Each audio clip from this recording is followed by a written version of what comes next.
You see how close the competition is, and I mean, there was fights going on all over the racetrack. I mean, a lot of guys are scrapping it and working hard and trying to make the passes, and we were, pleased with, I think Memo did a great job, and I got in the car and was in good shape. But the TELMEX BMW Riley ran great. I mean, we had to be careful. We really had to manage our tires, and our focus from the time we put the car on the track was just working on the balance of the car on older tires. That was it. And so we didn't put a lot of emphasis on going qualifying, and we didn't put a lot of emphasis on just doing laps. We ran one set of tires leading up to the race, and that was it. Every race seems to be so tough. We've just managed to find the ways to even with the toughness and how difficult it is to win a race. In Grand-Am, we've managed to understand how to work at the stops, how to manage the race itself, and just try to be at top as much as we can.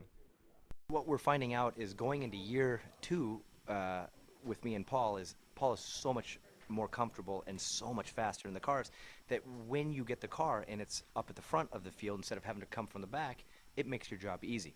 2 things. So that was one, which was huge, and then the second thing was all about setup. This team had a big wealth of experience coming from last year. We knew where the downfalls were going to be, and we addressed them big time. Like we weren't going to accept anything less than perfection on the setup. We went after it, we got it, and where everybody else's cars burned the tires off after 10, 15, 20 laps, ours was perfect through the whole stint, and it made us look fast. But it's not that we were super fast, it's that we didn't fall off.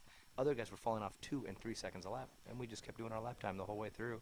And it makes, when you have a car like that, it makes your job so easy. So you owe it a lot to the Turner guys. They've learned a heck of a lot in a very short period of time. Again, I'm just finding myself a lot more comfortable in the car. We had a really, really simple plan, which was to sort of run in around that, top 5 zone, and thankfully I was able to do that. It was a good battle I had going with Mr. Potter and the Magnus Porsche, but it was clean racing, and it was nice driving, actually. The car handled really well. We knew we had a good car, obviously, so my job was just to make sure that Bill had a lot of it to work with, and we got a little lucky with an early yellow, so that allowed us to do a quick driver change and get Bill out for the maximum amount of time, which clearly is the winning strategy, so it was good for us.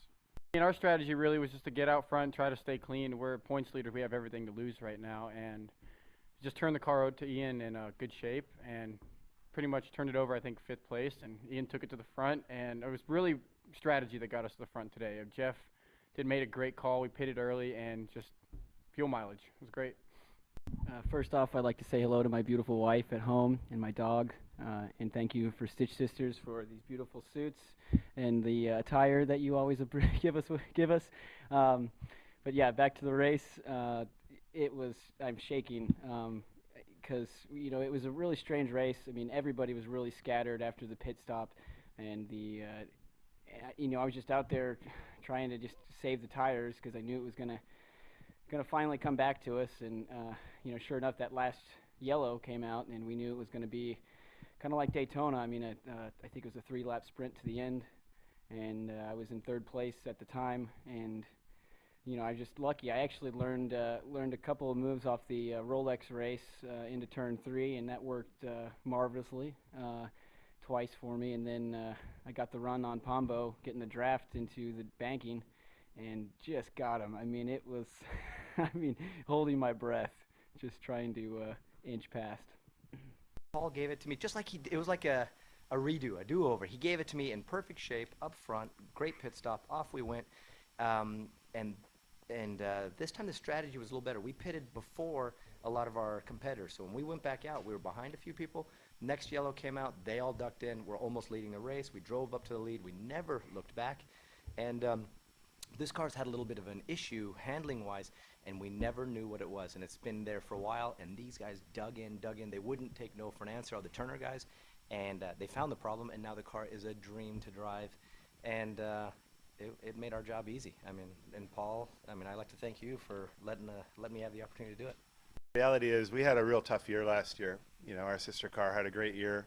Same cars, you'd think. We thought we'd be right there in the hunt for for everything, but our luck was not with us, and so we spent a lot of time sort of thinking through it, and as Bill said, the team spent the off season and the better part of the last month working over the car, and today just showed what those Turner guys can do. So this one's really for the team.